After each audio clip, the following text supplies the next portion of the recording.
ఎవరో ప్రకటించగా విన్నాను. ఈరోజు సువార్త ప్రకటించుచున్నాను. ఎవరో ప్రకటించగా విన్నాను. ఈరోజు సువార్త ప్రకటించుచున్నాను. ఎవరో ప్రకటించగా విన్నాను. ఎవరో ప్రకటించగా విన్నాను. ఈరోజు సువార్త ప్రకటించుచున్నాను. ఎవరో ప్రకటించగా విన్నాను. ప్రకటించుచు ప్రభుని కనబరచుచున్నాను.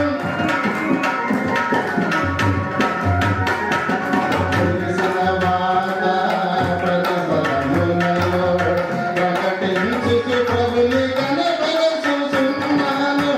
ఎవరో ప్రకటించగా విన్నాను. ఈరోజు సువార్త ప్రకటించుచున్నాను. ఎవరో ప్రకటించగా విన్నాను. పరిశుద్ధుడ ఆశ్చర్యకరుడ పరమ తండ్రి, మీ ఘననామానికి వందనాలు చెల్లించుకుని ప్రార్థన చేస్తున్నాను. ప్రతిఫలం దయచేయండి ఆయన. ఈ సమయంలో కొద్దిసేపు మాట్లాడటానికి మీరు అవకాశం ఇచ్చారు. ఇదిగో తండ్రి, రక్షణ మార్గంలో మరి మాట్లాడేటువంటి అదృష్టాన్ని మీరు కలిగించినందుకు మీ స్తుతులు స్తోత్రములు చెల్లించుకుని ప్రార్థన చేస్తున్నాను. ప్రతిఫలం దయచేయండి. గత 4 ఎపిసోడులలో మీరు మీ మహిమైనటువంటి నామంలో ఘనతైనటువంటి ప్రభావాలు పొందటానికి మంచి సందేశాన్ని అందించడానికి మీరు సహకరించారు తండ్రి. మరి ఈరోజు కూడా మరి మాట్లాడేటువంటి అవకాశాన్ని దయచేసి మీ మహిమ ఘనత ప్రభావాలతో ఘనపరిచి ఈ కార్యక్రమం ముందుకు సాగించడానికి సహకరించి సహాయం చేయండి. అలాగే మీ రక్షణ మార్గం యాజమాన్యాన్ని కూడా ఒకసారి గుర్తు చేసుకుని మీ మహిమతో మీ ప్రభావాలతో ఘనపరిచి క్రీస్తు యొక్క మార్గం ఎంతో సురక్షితమైనటువంటిదని ప్రతి స్థలంలోనూ ప్రకటించబడటానికి మీరు సహకరించమని చెప్పి మీ శ్రేష్టత, మీ ప్రసన్నత, మీ కనుదృష్టి, మీ ప్రభావాలని కూడా మీ బిడ్డలపై ఉంచండి. అదే ప్రకారంగా మరి మాట్లాడే నాపై కూడా కొంత కనికరం ఉంచి ఏమీ రానటువంటి నాతో కూడా మాట్లాడించి మీ మహిమ ఘనత ప్రభావాలతో ఘనపరచమని చెప్పి మీ శ్రేష్టమైనటువంటి ప్రభు యేసు పరిశుద్ధ నామములో వేడుకుంటున్నాను పరమ తండ్రి. ఆమేన్. ప్రియమైనటువంటి సహోదరులకు వందనాలు తెలియజేస్తా ఉన్నాను. క్రీస్తుని నమ్మిన వారు డబ్బు సంపాదించటం గొప్ప జ్ఞానం అనుకొని ఉండవచ్చు, కానీ వారు ఘోరమైన మాయలో పడి మోసపోతున్నారని చెప్పి ఆధ్యాత్మికంగా మనకు తెలియబడతా ఉన్నది. ఇలాగ ఆధ్యాత్మికంగా వారు నశించిపోయేటువంటి మార్గంలో సాతాను వేసే వలలో పడుతున్నారని చెప్పి బైబిల్ గ్రంథము చాలా సురక్షితముగా క్షుణ్ణముగా తెలియజేస్తూ ఉంది. తృప్తినివ్వదు, కానీ ఇంకా ఇంకా ఆశను రేకెత్తించి చివరికి నాశనం చేస్తుంది ధనయామోహం అని చెప్పి బైబిల్ గ్రంథము తెలియజేస్తూ ఉంది. అలాగే గత 4 ఎపిసోడ్లో మనం మాట్లాడుకున్నాము. ఎందుకంటే ధనాన్ని ఆశించినటువంటి వారు మనకి బైబిల్ గ్రంథంలో కొంతమంది మనకు కనపడుతూ ఉంటారు. వారు ఏ రకమైనటువంటి తీర్పు పొందారో, ఏ రకమైనటువంటి మార్గంలోకి వెళ్ళారో మనకు తెలియబడతా ఉంది. అలాగే మొట్టమొదటిగా ధనాన్ని ఆశించినటువంటి వ్యక్తి, గొప్ప పేరు ప్రఖ్యాతులు, దేవుని యొక్క పరిచర్య చేసేటువంటి వ్యక్తి మనకు ఒక వ్యక్తి కనపడతా ఉంటాడు. బిలాము అనేటువంటి వ్యక్తి. బిలాము ధనాన్ని ఆశించి తన యొక్క జీవితం అంతా నాశనం చేసుకున్నాడని చెప్పి మనం గత మరి వారాలలో తెలుసుకున్నాం. అలాగే గెహాజీ అనేటువంటి వ్యక్తి అన్య సాంప్రదాయంలో ఉన్నటువంటి ధనాన్ని ఆశించి తన గురువైనటువంటి ఎలీషా యొక్క ఆజ్ఞను తిరస్కరించి తన యొక్క జీవితం నాశనం చేసుకున్నట్లుగా కూడా మనం చూసుకున్నాం. ఇస్కరియోతు యోధ మత్తయి సువార్తలో మనకు కనపడతా ఉంటుంది. ఇస్కరియోతు యోధ యేసు ప్రభు కూడా ఉండి యేసు ప్రభు యొక్క మార్గాలని సురక్షితంగా తెలుసుకోలేనటువంటి వాడిగా మిగిలిపోయినట్లుగా, చివరికి తన జీవితం అంతా నాశనం చేసుకున్నట్లుగా, ఆత్మహత్య చేసి చనిపోయినట్టుగా, తన మరణం తనే కొనుక్కు తెచ్చుకున్నట్లుగా బైబిల్ గ్రంథం ద్వారా చూస్తూ ఉన్నాం. అలాగే ఆకాను కూడా ఇజ్రాయేల్ సర్వ సమాజాన్ని మోసం చేసి వ్యామోహంలో పడి చేయలేనటువంటి పని చేసి తన కుటుంబ సభ్యులతో సహా తన యొక్క జీవితం అంతా వ్యర్థముగా మరి నాశనం చేసుకున్నట్లుగా ఆకాను ద్వారాగా తెలుసుకున్నాం. ఆకాను ఎంతో దుర్మార్గమైనటువంటి పని చేసి ఇజ్రాయేల్ సర్వ సమాజానికి తలదించుకునేలాగా చేసి మరి 36 మంది యోధులు చనిపోవడానికి కారకుడయ్యారని చెప్పి బైబిల్ గ్రంథం ద్వారా మనం తెలుసుకున్నాం. అలాగే ఈ ధనం ఎంత దుర్మార్గమైనటువంటిదో, ఎన్ని రకాల బాధలు పెడతా ఉండదో మనుషులు మనకి చాలా ప్రస్ఫుటంగా తెలుస్తుంది. ఈ ధనాన్ని నమ్ముకుని ఎంతోమంది మరి జీవితాలను కోల్పోతూ ఉంటారు. ఈ ఆశల వలయంలో సిక్కుకుని చివరికి జీవితం సురక్షితంగా నడిపించడం మానేసి మరి దుర్భరంగా నడిపించేటి వారు కనపడుతూ ఉంటారు. బైబిల్ గ్రంథం ద్వారా చూసిన ఈ సమాజంలో చూసిన. అలాగే ఈరోజు ఈ ధనం ఎంత చెడ్డదో మనం తెలుసుకున్నాం. కానీ ఈరోజు ధనములో ఉన్నటువంటి గొప్పదనాన్ని కూడా దేవుడు ఎందుకు ఇస్తున్నాడో మనం ఈరోజు బైబిల్ గ్రంథం ద్వారా కూడా ధనవంతులైనటువంటి వారు, దేవుడు దీవించి ధనాన్ని అభివృద్ధి చేసినటువంటి వారు కూడా బైబిల్ గ్రంథంలో చాలామంది మనకి కనపడుతూ ఉంటారు. అలాంటి వారిలో మనం ఈరోజు మొట్టమొదటిగా మనం ఒక వ్యక్తిని మనం చూద్దాం. ఈరోజు ఆ వ్యక్తిలో ఉన్నటువంటి సుగుణాలు ఎలాంటివి, ఆ వ్యక్తికి దేవుడు ఆశీర్వదించి ధనాన్ని ఎందుకు ఇచ్చాడు, ఆ ధనాన్ని ఏ రకంగా ఖర్చు పెట్టి ఆ ధనాన్ని ఏ రకంగా సద్వినియోగం చేసుకున్నాడో బైబిల్ గ్రంథం చాలా తేటగా తెలియజేస్తూ ఉంది. బైబిల్ గ్రంథంలో మనం ఒక మాట మనం చూసుకుందాం. బైబిల్ గ్రంథంలో మరి ఆదికాండంలో 13వ అధ్యాయంలో కనపడుతూ ఉంది. చూడండి, అబ్రహాము తనకు కలిగిన సమస్తమును తన భార్యను తనతో కూడానున్న లోతుని వెంటబెట్టుకుని ఐగుప్తులో నుండి దక్షిణ దేశమునికి వెళ్ళాను. అబ్రహాము వెండి బంగారములు పశువులు కలిగి బహు ధనవంతుడై ఉండనని చెప్పి బైబిల్ గ్రంథంలో మనకి చాలా శ్రేష్టంగా కనపడతా ఉంది. బహు అనేటువంటి పదం మనకు తెలుసు అందరికీ కూడా, ఎందుకంటే ఇది బహువచనం అనేటువంటిది చాలా ఎక్కువ సంఖ్యను చూపించేటువంటిది. ఈ బహు ధనవంతుడు అని చెప్పి బహు అనేటువంటి పదం మనం అక్కడ చూసుకున్నట్లయితే చాలా అత్యధికమైనటువంటి ధనం కలిగినటువంటి వాడిగా ఇక్కడ కనపడతా ఉంది. బహు ధనవంతుడు అని చెప్పి 13వ అధ్యాయంలో 1-2 వచనాలు మనకు తెలియజేస్తూ ఉన్నాయి. అలాగే ఈ బహు ధనవంతుడు అనేటువంటి వాడు ఒకప్పుడు ఎలాంటి వాడు మనకి బైబిల్ గ్రంథంలో తెలియజేస్తుంది. 12వ అధ్యాయంలో కూడా మనకు కనపడుతూ ఉంది. యెహోవా నీవు లేచి నీ దేశమును నీ బంధువుల యొద్ద నుండి నీ తండ్రి ఇంట నుండి బయలుదేరి నేను నీకు చూపించు దేశమునకు వెళ్ళుము.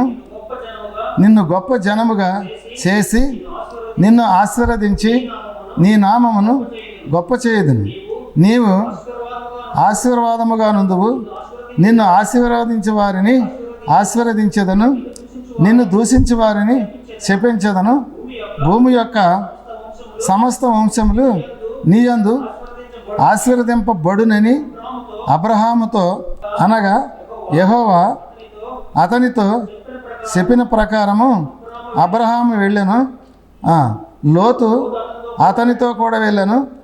అబ్రహాము హారాను నుండి బయలుదేరినప్పుడు 70 ఏండ్ల ఈడు గలవాడును.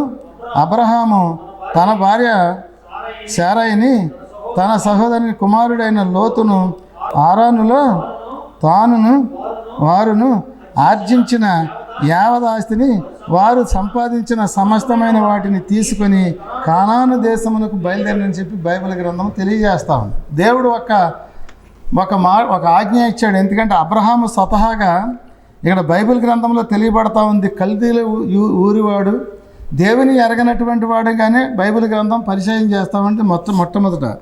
కానీ ఇక్కడ అబ్రహాముని ఎందుకు ఎన్నుకున్నాడు, అబ్రహాముని ఎందుకు ఎన్నుకోవాల్సి వచ్చింది దేవుడు అని చెప్పి మనం ఆలోచన చేసినట్లయితే, అబ్రహామును ఎన్నుకోవటానికి గల కారణం ఏంటని చెప్పి మనం ఆలోచన చేసినట్లయితే ఇక్కడ బైబిల్ గ్రంథంలో చాలా క్షుణ్ణముగా తెలియబడతా ఉంది. ఇక్కడ చూడండి, ఇక్కడ బైబిల్ గ్రంథంలో తెలియజేసినటువంటి మాట, అబ్రహాము ద్వారాగా ఈ ప్రపంచ జనాభా అంతా కూడా అభివృద్ధి చెంది ఆశీర్వాదం పొందాలంటే అబ్రహాము ద్వారాగా కలిగేటువంటి సమస్తమైనటువంటి మరి మార్గాలలో నడిచించేటువంటి ప్రజలకి అబ్రహాము ద్వారాగా వచ్చేటువంటి యేసు ప్రభు ద్వారాగా మనకి సంక్రమిస్తుందని చెప్పి అర్థమవుతా ఉంది. అలాంటి దాన్ని మనం చూసుకున్నట్లయితే అబ్రహాముకి స్వతహాగా లేనటువంటి వాడు, అబ్రహాము ధనవంతుడైనటువంటి వాడు కాదు. కానీ అబ్రహాము ఇచ్చినటువంటి ధన సంపద ఎంతో అద్భుతంగా ఇక్కడ 13వ అధ్యాయంలో కనపడుతూ ఉంది. బహు ధనవంతుడని చెప్పి మరి ఇక్కడ తెలియజేస్తూ ఉంది. దేవుడు అబ్రహాముకి ఇంత ధనాన్ని ఎందుకు కలగజేశాడు, అబ్రహాము ద్వారాగా ఏమిటి అసలు దేవుడికి కావాల్సినటువంటిది, అబ్రహామేనా మరి అక్కడ ఆ పరిసర ప్రాంతాలలో ఉన్నటువంటి వారిలో అబ్రహామే మంచివాడా అంటే చెడ్డవాడా అని చెప్పి మనం ఊహించినట్లయితే అంతకన్నా మంచివాళ్ళు ఉండొచ్చు, చెడ్డవాళ్ళు ఉండొచ్చు. దేవుడి ఆజ్ఞను తిరస్కరించుకోకుండా నెరవేర్చగలిగేటువంటి వ్యక్తి, ఏకైక వ్యక్తి అబ్రహామే అని చెప్పి బైబిల్ గ్రంథం ఇక్కడ తెలియజేస్తా ఉంది. అబ్రహాము బయలుదేరి తను చూపించినటువంటి దేశానికి వెళ్ళటానికి వెనుదీయకోకుండా దేవుడు ప్రత్యక్షమైనటువంటి మరుక్షణం నుంచి తన యొక్క నిజ జీవితాన్ని, పాత జీవితాన్ని వదిలేసి దేవుడే నిజమైనటువంటి రక్షకుడు అని చెప్పి అబ్రహాము దేవుడిని వెంబడించుతా ఉన్నాడు. దేవుడి యొక్క ప్రతి ఒక్క ఆజ్ఞను తిరస్కరించుకోకుండా అబ్రహాము తనకు కలిగిన సమస్తమును కూడా దేవుని యొక్క ఆజ్ఞతోటి, దేవుని యొక్క ప్రణాళికలో పాలిభాగస్తుడై అబ్రహాము ముందుకు నడిపించుతూ ఉన్నట్లుగా బైబిల్ గ్రంథం మనకి తెలియజేస్తూ ఉంది. అలాగే అబ్రహాం ఇక్కడ మరి అబ్రహాము ధనం ఏ రకంగా ఉపయోగపడిందో, ఏ రకంగా అబ్రహాము ధనం ఇక్కడ ఉందో మనకి బైబిల్ గ్రంథం తెలియజేస్తూ ఉన్నది. అబ్రహాం అనేటువంటి వ్యక్తి ఏ రకంగా అభివృద్ధి చెందాడో కూడా మనకి ఇక్కడ అర్థమవుతూ ఉంది. అబ్రహాము దేవుడిని వెంబడించటం మొదలుపెట్టిన తరువాత తన అభివృద్ధి చెందినటువంటి ధనముతోటి అత్యధికముగా తన యొక్క మందలను, తన యొక్క సమస్తమును, మరి యొక్క మందలు మేపేటువంటి కాపరులని వాళ్ళందరినీ కూడా ఎంతో అద్భుతంగా ముందుకు నడిపించుతున్నట్లుగా బైబిల్ గ్రంథము ద్వారాగా మనకి కనపడతా ఉన్నది.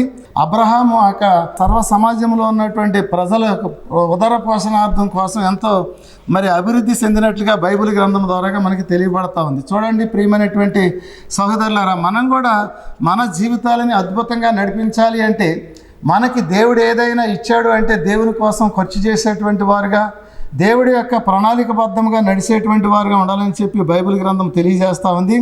అలాగ లేకపోయినట్లయితే మరి దేవుడి యొక్క మనల్ని ఆశీర్వదించినటువంటి మరి విధానాన్ని కూడా తిరస్కరించేటువంటి మార్గం ఆసన్నమవుతుందని చెప్పి బైబిల్ గ్రంథం తెలియజేస్తూ ఉంది. అసలు అబ్రహాము ఎందుకు సర్వ సమాజానికి కావాల్సి వచ్చింది, అబ్రహాము ద్వారాగా ఈ సర్వ సమాజం ఎందుకు దీవింపబడవలసి వచ్చిందని చెప్పి ఆలోచించినట్లయితే బైబిల్ గ్రంథంలో ఆది కాండములో మనకు ఒకటి కనపడతా ఉంటుంది. ఆది కాండములో మొట్టమొదట ఆది కాండములో 6వ అధ్యాయం 6వ వచనం ఈ రకంగా రాయబడి ఉంది. తాను భూమి మీద నరులను చేసినందుకు యెహోవా సంతాపము నుండి తన హృదయములో నొచ్చుకొనెను. అప్పుడు యెహోవా నేను సృజించిన నరులతో కూడా జంతువులను, పురుగులను, ఆకాశ పక్షులను భూమి మీద నుండకుండా తుడిసివేదను. ఏలయనగా నేను వారిని సృష్టించినందుకు సంతాపము నందుతున్నాను. ఈ వచనం ప్రకారంగా చూసినట్లయితే నరులు ఎంత దుర్మార్గమైనటువంటి వాళ్ళో మనకి కనపడతా ఉన్నది. కానీ ఇక్కడ ఈ వచనం బట్టి చూసినట్లయితే ఈ యొక్క 6-7 అధ్యాయాలలో కనపడతా ఉంది. చివరికి వాళ్ళ నరులు చేసినటువంటి పాపానికి ప్రతిఫలంగా మరి వారిని జల దిగ్బంధం చేసి ఆ జల ప్రళయంలో ఈ ప్రచండ జలాల మధ్య చివరికి మానవ జాతి అంతా కూడా అంతరించిపోయినట్లుగా బైబిల్ గ్రంథం తెలియజేస్తుంది. ఏది ఏమైనప్పుడు కూడా పాపులని శిక్షించేటువంటి అధికారం దేవుడికి ఉంది, దాన్ని సద్వినియోగం చేసుకున్నాడు. కానీ ఇక్కడ బైబిల్ గ్రంథంలో చూసినట్లయితే బైబిల్ గ్రంథంలో ఇక్కడ మనకు కనపడుతుంది. 9వ అధ్యాయంలోకి వచ్చినట్లు చూసినట్లయితే ఇక్కడ మనకు వచనం 9వ అధ్యాయం 7వ వచనం కనపడతా ఉంది. చూడండి ఒకసారి. మీరు ఫలించి అభివృద్ధి నందుడి, మీరు భూమి మీద సమృద్ధిగా సంతానము కని విస్తరించుడని వారితో చెప్పాను. విస్తరించినటువంటి జనాభా, విస్తరించినటువంటి జనము, విస్తరించినటువంటి వారు పాపపంకిలమైనటువంటి జీవితంలో పడ్డారు. ఆ పాపపంకిలమైనటువంటి జీవితం ద్వారాగా వాళ్ళు ఏం కోల్పోయారంటే చివరికి మరి వారి యొక్క జీవితాలను కోల్పోయారు. చివరికి మానవ సమాజం అంతా జల ప్రళయంలో, జల దిగ్బంధంలోకి వెళ్ళిపోయి చివరికి ప్రాణాలు పోయినట్లుగా కనబడతా ఉంది. అదే దేవుడు మరి నోహావు ద్వారాగా అభివృద్ధి చేసినటువంటి కుటుంబానికి ఇక్కడ ఇస్తా ఉన్నాడు. మీరు ఫలించి అభివృద్ధి నుండి మీరు భూమి మీద సమృద్ధిగా సంతానము కని విస్తరించండి అని వారితో చెప్పాను. చూడండి, ఇక్కడ ఒక మాట మనకి కనపడతా ఉంటుంది. దేవుడు చేసినటువంటి సమస్తమైనటువంటిది ఎంతో అద్భుతమైనటువంటిది. కానీ దేవుడు ఇక్కడ ఒకప్పుడు పాపిగా ఉన్నటువంటి పాపులను శిక్షించాడు, వారిని మరి నశింపజేశాడు. కానీ ఇక్కడ అంటా ఉన్నాడు, మీరు ఫలించి అభివృద్ధి నొందుడి, మీరు భూమి మీద సమస్తముగా సమృద్ధిగా సంతానము కని విస్తరించుడని చెప్పి ఇక్కడ ఆశీర్వదించుతున్నట్లుగా బైబిల్ గ్రంథము తెలియజేస్తూ ఉంది. ఇలాగ ఆశీర్వదించినటువంటి దేవుడు ఆశీర్వదించినటువంటి జనులు ఎలాగ ఉంటారో మనకు తెలుసు. ఎందుకంటే దేవుడు ఆశీర్వదించినటువంటి జనులు ఎంతో అభివృద్ధి చెందుతారు. ఎందుకంటే దేవుడు ఒక్కసారి మనల్ని దీవించాడంటే మన జీవితం అంతా అద్భుతంగా మారిపోతుంది. ఒక్కసారి దేవుడు మనల్ని కనికరించాడంటే, ఒక్కసారి దేవుడు మన వైపుకి చూశాడంటే మన జీవితం ఎంతో అద్భుతంగా ముందుకు సాగుతామండి. అలాంటి మరి ఇప్పుడు ఈ సమయంలో మనం చూసినట్లయితే ఆ రోజులలో మీరు భూమి మీద సమృద్ధిగా సంతానము కని విస్తరించుడని వారితో చెప్పినప్పుడు మరి ఆ సంతానము శాఖోపశాఖలుగా విస్తరించి ఎంతో అభివృద్ధి చెందినట్లుగా బైబిల్ గ్రంథం మనకి తెలియజేస్తూ ఉంది. అలాగే ఇంకా కొద్దిగా పైకి వెళ్ళి చూసుకున్నట్లయితే మనకి కనపడతా ఉంది. 8వ అధ్యాయము 21వ వచనంలో కనపడతా ఉంది. చూడండి. అప్పుడు యెహోవా ఇంపైన సువాసన నాగ్రాణించి ఇక మీదట నరులను బట్టి భూమిని మరల శపించను. ఎందుకనగా నరుల హృదయాలోచన వారి బాల్యము నుండి చెడ్డది. నేనిప్పుడు చేసిన ప్రకారముగా ఇకను సమస్త జీవులను సంహరింపను. భూమి నిలిచి ఉన్నంత కాలము వ్యధకాలము, కోతకాలము, శీతోష్ణములను, వేసవి శీతాకాలములను, రాత్రి పగళ్లను ఉండక మానవని తన హృదయములో అనుకొను. ఇక్కడ నరుల హృదయం ఎంతో చెడ్డది. నరులు చేసేటువంటి దుర్మార్గమైనటువంటి పనులు ఎంతో చెడ్డగా ఉంటాయి. ఏది ఏమైనప్పుడు కూడా నరులను బట్టి మరి ప్రకృతిని కూడా నేను నాశనం చేశాను. ప్రకృతిలో ప్రతి ఒక్క మరి పాపములైనటువంటి జీవులతోటి ఫల వృక్షాలతోటి అన్నీ కూడా నాశనం అయిపోయినాయి. కానీ ఇక మీదట నరులను బట్టి ఈ భూమిని శపించను అని చెప్పి ఒక తీర్మానం చేసుకుంటాడు. కానీ తీర్మానం చేసుకున్నటువంటి వ్యక్తి నమ్మదగినటువంటి వాడు, యథార్థమైనటువంటి వాడు, మరి ఆయనలో ఉన్నటువంటి ఏ కళంకము మచ్చ లేనటువంటి వాడు. ఆ తీర్మానం చేసుకున్నటువంటి వ్యక్తి ఇచ్చేటువంటి మరి ఆ తీర్మానం ఎలా ఉంటుందో మనకి తెలిసింత. ఎందుకంటే ఆ దేవుడు ఇచ్చినటువంటి అద్భుతమైనటువంటి ఆ యొక్క తీర్మానం ద్వారాగా నరులు విస్తరించటం మొదలుపెట్టినప్పుడు, ఆ నరులు యావత్ ప్రపంచానికి పాకినప్పుడు, యావత్ ప్రపంచంలో చేరినప్పుడు, యావత్ ప్రపంచంలో నరుల యొక్క మనోభావాలు ఎలాగుంటాయో మనకు తెలుసు. వాళ్ళ హృదయములు చాలా నీచమైనటువంటి చెడు హృదయాలు. వారు చేసేటువంటి పాపభూయిష్టమైనటువంటి పనుల ద్వారాగా ఎన్నో జీవితాలు నాశనం అయిపోతూ ఉంటాయి.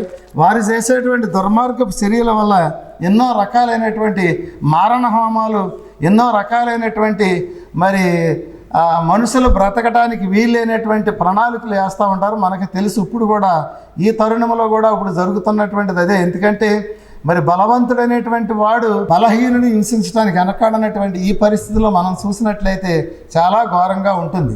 కానీ ఇక్కడ అబ్రహాము ద్వారాగా ఏం చేయాలని తీర్మానించుకున్నాడని మనం ఆలోచన చేసినట్లయితే, అబ్రహాము ద్వారాగా ఈ సర్వ సమాజానికి గొప్ప ఆశీర్వాదము కలిగేటువంటి ఒక వ్యవస్థని తీసుకురావాలనేటువంటి ఉద్దేశంతో దేవుడు మంచి ప్రణాళికబద్ధమైనటువంటి ఒక ప్రణాళికబద్ధంగా అబ్రహాముని ఎన్నుకున్నట్లుగా బైబిల్ గ్రంథం తెలియజేస్తూ ఉంది. మనల్ని కూడా ఒక్కొక్కసారి ఎన్నుకుంటాడు. ఎందుకంటే ఆయన యొక్క సేవ చేయాలనో, లేకపోతే ఆయన యొక్క ప్రణాళికలను ముందుకు నడిపించాలనో, లేకపోతే ఆయన యొక్క మరి బిడ్డలకి కావలసినటువంటిది సమకూర్చేటువంటి వారుగా, ఆధ్యాత్మిక మార్గాన్ని నేర్పేటువంటి వారుగా ఉండాలని చెప్పి ఆలోచన చేసి ఆశించుతూ ఉంటాడు. కానీ మనం ఆయన మార్గంలోకి వస్తాం. వచ్చిన తర్వాత ఆయన ఎరుగుండి కూడా మనం ధనయామోహంలో పడి ఆ ధనమే నిజమైనటువంటి రక్షణ అనుకుని ఆ ధనయామోహంలో పడి వచ్చినటువంటి మార్గాన్ని మర్చిపోయి చివరికి ధనం అనేటువంటి ఒక దుర్వ్యసనములో మనం ఉండి దేవుని యొక్క ప్రణాళికలు మనం మర్చిపోతూ ఉన్నట్లుగా బైబిల్ గ్రంథం మనకి పరిచయం చేస్తూ ఉంది. కానీ అబ్రహాముని ఎందుకు ఏర్పాటు చేసుకున్నాడంటే, అబ్రహాములో ఉన్నటువంటి గొప్ప సుగుణం ఏమిటని చెప్పి మనం అనుకున్నట్లయితే, ఒకే ఒక తీర్మానము, ఒకే ఒక మాట, ఆ మాటతోటి దేవుని యొక్క ఆజ్ఞను తిరస్కరించుకోకుండా నడవగలిగేటువంటి స్థితిమంతుడు అబ్రహాము అని చెప్పి ఇక్కడ బైబిల్ గ్రంథం ద్వారా మనకి తెలియబడతా ఉంది. అలాంటి అబ్రహాము దేవుడిని వెంబడించుతూ ఉన్నాడు. దేవుడు అంచెంచెలుగా మరి వారి యొక్క జీవితాలను అద్భుతంగా ముందుకు నడిపిస్తూ ఉన్నారు. ఎంతో అద్భుతమైనటువంటి భావాన్ని కనపరుస్తూ ఉన్నారు. ఏమీ లేనటువంటి వ్యక్తి మరి బహు ధనవంతుడిగా, ఎండి బంగారము కలిగినట్టుగా వ్యక్తిగా కనపడతా ఉన్నట్టుగా బైబిల్ గ్రంథం మనకి తెలియజేస్తూ ఉంది. అలాంటి అబ్రహాము ద్వారాగా ఎన్నో అద్భుతమైనటువంటి కార్యాలు కూడా జరిగినాయి. అబ్రహాం ఎంతో మృదు స్వభావిగా బైబిల్ గ్రంథం మనకి పరిచయం చేస్తూ ఉంది. అబ్రహాము యొక్క జీవితం అంతా ఎంతో అద్భుతంగా కనపడతా ఉంది. అబ్రహాము దేవుని యొక్క ఆజ్ఞలను, దేవుని యొక్క మార్గాలను తూచ తప్పుకోకుండా నడిచి దేవుడిచ్చినటువంటి ఆశీర్వాదాన్ని ఆయన పొంది దానిలో ఉన్నటువంటి అద్భుత శక్తి ద్వారాగా ఈ ప్రపంచానికి ఒక వ్యక్తిగా పరిచయం అయినట్లుగా మనకు బైబిల్ గ్రంథం తెలియజేస్తూ ఉంది. అబ్రహాము ఏ రకమైనటువంటి వాడని మనం ఆలోచన చేసినట్లయితే, అబ్రహాము దేవునికి స్నేహితులని చెప్పి బైబిల్ గ్రంథము తెలియజేస్తూ ఉంది. మనం దేవునికి స్నేహితులమా? ఎప్పుడైనా దేవుడు మన దగ్గరికి వచ్చి స్నేహం చేశాడా? అసలు దేవుడు స్నేహం చేసేటువంటి వ్యక్తులమా మనం అనుకుంటే మనం కానే కాదు. కానీ మానవులు దేవునికి సంబంధం లేదు అసలు. ఎందుకంటే దేవుని అంశం నుంచి వచ్చినప్పటికీ కూడా మానవ యొక్క నైజం ఏమిటి అని చెప్పి మనం అనుకుంటే మనకేదైనా కలిగిందంటే ఆ కలిగిన దానితో పక్క వాళ్ళని హింసించేటువంటి మనస్తత్వంలో ఉండేటువంటి వ్యక్తులు మనం. మనకి మానవ లక్షణాలు ఉన్నాయి కాబట్టి మనం మానవ ధర్మాన్ని నెరవేర్చేటువంటి వారుగా ఉంటామని చెప్పి బైబిల్ గ్రంథం తెలియజేస్తాం. అందు గురించి దేవుడు మనల్ని ఎప్పుడు కూడా స్నేహితుడు కాదు మనకి. ఎందుకంటే దేవుడు మనల్ని ఎన్నుకున్నాడు అంతే. కానీ అబ్రహాముకు ఒక స్నేహితుడు అని చెప్పి బైబిల్ గ్రంథం తెలియజేస్తూ ఉంది. అబ్రహాము ఎందుకంటే ఈ ప్రపంచ జనాభాలో అందరూ కూడా తండ్రిగా మరి ఒక మూల పురుషుడిగా కూడా బైబిల్ గ్రంథం మనకు తెలియజేస్తూ ఉంది. అబ్రహాము ద్వారాగా యావత్ ప్రపంచమంతా ఆశీర్వదింపబడినట్లుగా బైబిల్ గ్రంథం తెలియజేస్తూ ఉంది. అలా తనకు కలిగినటువంటి ధనములో కూడా తను చేయగలిగినటువంటి కార్యం ఏమిటని చెప్పి మనం అనుకున్నట్లయితే అబ్రహాము తన కూడా ఉన్నటువంటి వారిని ఎంత మందిని విస్తరింపజేశాడో, ఎంతమందిని సురక్షితంగా నడిపించాడో, ఎంతమందిని సురక్షితంగా పోషించాడో సంపద ద్వారా ఇక్కడ తెలియబడతా ఉంది. ఇక్కడ చూసినట్లయితే అబ్రహాము చేసినటువంటి ఒక మరి గొప్ప ప్రయోగాలు తెలుసుకున్నట్లయితే అబ్రహాము చాలా గొప్పవాడని చెప్పి ఇక్కడ బైబిల్ గ్రంథం తెలియజేస్తూ ఉంది. ధనము ద్వారాగా అబ్రహాము చేసినటువంటి త్యాగం కూడా మనకు తెలియబడతా ఉంది. ఇక్కడ 14వ అధ్యాయం 12వ వచనం చూద్దాం ఒకసారి. అబ్రహాము సహోదరుని కుమారుడైన లోతు సదోమలో కాపురముండెను గనుక అతని ఆస్తిని పట్టుకుని పోగా తప్పించుకొనిన ఒకడు వచ్చి ఎబ్రీయుడైన అబ్రాహామునకు ఆ సంగతి తెలిపెను. అప్పుడు అతడు ఎస్కేల్ సహోదరుడను ఆనేలు సహోదరుడైన మమ్రే అమోరీని ఏలోని వనములో కాపురముండెను. ఈయన అబ్రాహాముతో నిబంధన చేసుకుని వారు. అబ్రాహాము తన తమ్ముడు చెరపట్టబడనని విని తన ఎంట పుట్టిన అలవరసబడిన 310 మండుగురిని ఎంట పెట్టుకుని దాను మట్టుకు ఆ రాజులను తమిరను. ఇక్కడ బైబిల్ గ్రంథం ద్వారాగా మనకు అద్భుతమైనటువంటి ఒక మాట మనకి ఇక్కడ కనబడతా ఉంది. చూడండి, అబ్రహాము ఇక్కడ చేసినటువంటి ఒక ప్రయోగం మనకి కనపడతా ఉన్నది. అబ్రహాము తన ఇంట పుట్టినటువంటి వారిని 318 మంది అని చెప్పి బైబిల్ గ్రంథము తెలియజేస్తూ ఉంది. ఎందుకంటే తన ఇంట అనేటువంటిది పదం అనేటువంటి ఎంత అద్భుతమైనటువంటి పదం అది. ఎందుకంటే అబ్రహాము ఒక 318 మంది ఒక యోధులను, ఎందుకంటే రాజులు అనేటువంటి వారిని తమరటానికి తన శక్తితోటి, తనకున్నటువంటి భక్తితోటి, దేవుడిచ్చినటువంటి గొప్ప ఆశీర్వాదంతో చేసినటువంటి ఒక ప్రయోగం ఎంతో అద్భుతంగా మనకి ఇక్కడ కనపడతా ఉండేది. రాజులను తవిరేటువంటి శక్తి అబ్రహాముకి దేవుడిచ్చాడు. 318 మంది తన ఎంట పుట్టినటువంటి వారు అంటే ఒక ఊరిలో ఉన్నటువంటి జనమంత విస్తరణ కలిగిన కుటుంబంలాగా అబ్రహాముది కనపడతా ఉంది. కానీ ఆ అబ్రహాము ఆ కుటుంబం అనేటువంటి కుటుంబం చాలా అద్భుతమైనటువంటిది. తనకు పుట్టినటువంటి బిడ్డలు కాదు అబ్రహాముకి, ఎందుకంటే తను పోషించి పెంచేటువంటి సేవకులు కూడా తన కుటుంబ సభ్యులుగా చూసుకున్నటువంటి నీతివంతుడిగా ఇక్కడ అబ్రహాము మనకి పరిచయంగా కనపడతా ఉన్నాడు. ధనము ఏ రకంగా సద్వినియోగం చేసుకోవాలో, ఆ ధనము ద్వారాగా దేవుని యొక్క ప్రణాళికబద్ధమైనటువంటి కార్యక్రమాలు ఎలా చేయాలో మరి అబ్రహామును చూసి మనం నేర్చుకోవలసిందే. కానీ మనకి ఇంకా రెండో ఒక మార్గం లేదు. ఎందుకంటే ఈరోజు మరి సేవకులు అనేటువంటి వారు ఏం చేస్తున్నారని చెప్పి మనం అనుకున్నట్లయితే, ఆ సేవకులు అనుకునేటువంటి వారి ధనము సంపాదించి తన కుటుంబము అభివృద్ధి చేసుకోవాలి, తన యొక్క జీవితం పరిపూర్ణంగా ముందుకు సాగించాలి, తన జీవితంలో కావాల్సింది ప్రతిదీ కూడా సిద్ధపాటు చేసుకోవాలనే ఆలోచనే తప్ప, ఎందుకంటే ఈ బైబిల్ ఎంతో అద్భుతమైనటువంటిది. సామాన్యమైనటువంటి ప్రజలని పరిరక్షించేటువంటి ఒక ప్రణాళికబద్ధమైనటువంటి ఒక గ్రంథం అని చెప్పి ఎవరు కూడా ఆలోచన చేయట్లేదు, ఎవరు కూడా దీనిని ఆచరించటం లేదు. దీని యొక్క మాటలు, బైబిల్లో ఉన్నటువంటి మాటలను అసరా చేసుకుని జీవితం అంతా కూడా సుఖంగా జరుపుకునేటువంటి ప్రణాళిక ఏదందో చూసుకుని ధనం సంపాదించుకునేటువంటి వ్యక్తులుగా కనపడతా ఉన్నారు. అలాంటి వ్యక్తులను మనం గత 4 వారాలలో మనం చూసుకున్నాం. వారి యొక్క జీవితాలను కోల్పోయారు. అలాగే మరి ధనం ఉన్నటువంటి వ్యక్తిగా అబ్రహామును మనం ఈరోజు చూసుకుంటున్నాం. అదే అబ్రహాము ఈరోజు మనం చూసుకున్నటువంటి అబ్రహాము యొక్క జీవితం ఏ రకంగా ముందుకు సాగించాడో, అబ్రహాం ఈ సమాజానికి ఏ రకంగా ఉపయోగపడాడో మనకి బైబిల్ గ్రంథము తెలియజేస్తూ ఉంది. కనుక దానికి సంపాదించినటువంటి మరి సంపదకి కూడా ఏ రకమైనటువంటి ఫలితం ఉందో బైబిల్ గ్రంథంలో మరి ఒక మాట మనకు కనపడతా ఉన్నది. చూడండి, అదే 14వ అధ్యాయం 18వ వచనం చూడండి. మరియు సాలేము రాజైన మెల్కీసెదెకు రొట్టెను ద్రాక్షరసమును తీసుకొని వచ్చెను. అతడు సర్వోన్నతుడగు దేవునికి యాజకుడు. అప్పుడు అతడు అబ్రాహామును ఆశీర్వదించి ఆకాశమునకు భూమికిని సృష్టికర్తను సర్వోన్నతునైన దేవుని వలన అబ్రహాము ఆశీర్వదింపబడును గాక అనియు, నీ శత్రువులను నీ చేతికి అప్పచెప్పిన సర్వోన్నతుడగు దేవుడు స్తుతింపబడును గాక అనియు చెప్పాను.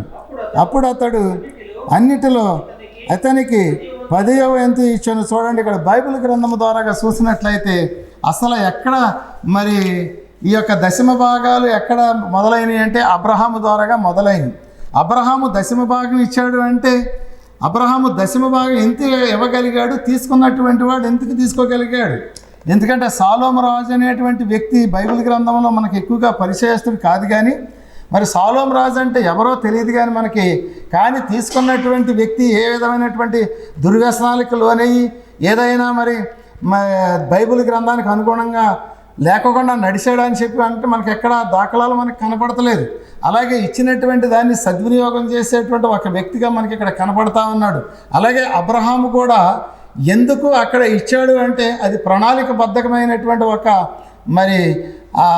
కానుక ఇచ్చినట్టుగా బైబిల్ గ్రంథం మనకి తెలియజేస్తా ఉంది. మనం ఏదైనా చేసినట్లయితే దేవునికి ప్రణాళికబద్ధంగా చేయాలి.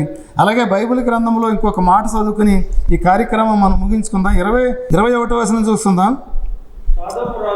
సొదొమ రాజు మనుషులను నాకిస్తి ఆస్తిని నీవే తీసుకొనమని అబ్రహాముతో చెప్పగా, అబ్రాము నేను అబ్రామును ధనవంతునిగా చేసితినని నీవు చెప్పకుండానట్లు ఒక నూలు పోగైనను చెప్పులు వారైనను నీ వాటిలో దేనినైనను నేను తీసుకొననని ఆకాశమునకు భూమికిని సృష్టికర్తయును సర్వోన్నతును దేవుడినైనా యెహోవా ఎదుట నా చెయ్యి ఎత్తి ప్రమాణము చేయిస్తున్నాను. చూడండి, బైబిల్ గ్రంథం ద్వారాగా ఇక్కడ సొదొమ రాజు తెలియజేసినటువంటి మాట. ఎందుకంటే ఈ వదిలించినటువంటి మనుషులందరినీ కూడా ఎందుకంటే మమ్మల్ని వ్యతిరేకించి తోసుకున్నటువంటి రాజులందరినీ కూడా నీవు తవిరి ఎందుకంటే రక్షించావు కాబట్టి ఈ మనుషులందరినీ మాకు ఇచ్చేసి ధనం తోసుకున్న ధనం అంతా కూడా నీవు తీసుకోమన్నప్పుడు ఒక్క నూలు పోల్కు అయినా సరే నేను మీ అన్య సాంప్రదాయంలో ఉన్నటువంటి ధనాన్ని నేను ఆస్వాదించను. ఎందుకంటే మీ ధనముతోటి అబ్రహాము ధనవంతుడయ్యాడని చెప్పి మరి తుచ్చమైనటువంటి మాట నాకు అక్కర్లేదు. ఎందుకంటే సర్వోన్నతుడైనటువంటి దేవుడు నాకు కలగజేసినటువంటి సంపదే గొప్పది. ఆ సంపద ద్వారాగా నేను అభివృద్ధి చెంది నా యొక్క జీవితాన్ని ముందుకు సాగించుతాను. కానీ ఈ తుచ్చమైనటువంటి నీచమైనటువంటి ఈ ధనాన్ని నేను ఆశించనని చెప్పి ఖచ్చితంగా తెలియజేస్తాను.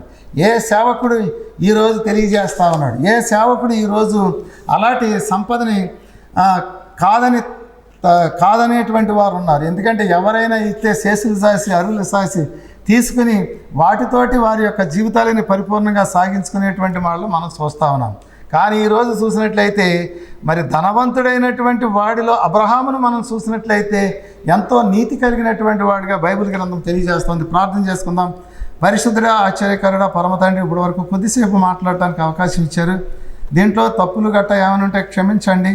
అదే ప్రకారంగా చూసేటువంటి వారు వినేటువంటి వారికి ఏదైనా దీంట్లో దోషములుంటే క్షమించండి. ఈరోజు ఈ రకంగా మాట్లాడేటువంటి శక్తినిచ్చినటువంటి మహా గొప్పదేవ, మా జీవితాలన్నీ కూడా అద్భుతంగా ముందుకు సాగించమని చెప్పి మీ శ్రేష్టమైనటువంటి ప్రభు యేసు పరిశుద్ధ నామములో అడిగి వేడుకుంటున్నాను పరమ తండ్రి. ఆమేన్.